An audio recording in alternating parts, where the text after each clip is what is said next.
Hello అండి. చూడండి నా చేతిలో మాలలు ఉన్నాయి. ఇవేమంటే తెల్ల జిల్లేడు మాల అండి.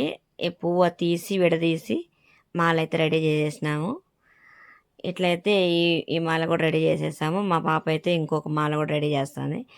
ఈ ఈ మాలలన్నీ కూడా మా పాపే రెడీ చేసిందండి. ఎందుకంటే అమ్మవారి గుడి కాడ పొంగవాలు పెట్టుకున్నాను. ఈరోజు సండే కాబట్టి పొంగవాలు పెట్టుకున్నాను. ఎందుకంటే నేను దసరా అయిపోయింది కదండి, అందుకని ఇవాళ అయితే పెట్టుకుంటే మంచిదనేసి నా ఉద్దేశంతో నేను అమ్మవారికి పొంగల్ కూడా రెడీ చేస్తాను. చూడండి, పొంగల్ అయితే రెడీ అయిపోయింది. ఇంకా కాసేపట్లో అమ్మవారి దగ్గరికి వెళ్ళిపోవడమే. ఇదిగోండి పొంగల్ అయితే చేసాను. ఇది అమ్మవారి కాడికి వచ్చేసాము. అమ్మవారు ఇలా ఉంటుంది అమ్మవారు.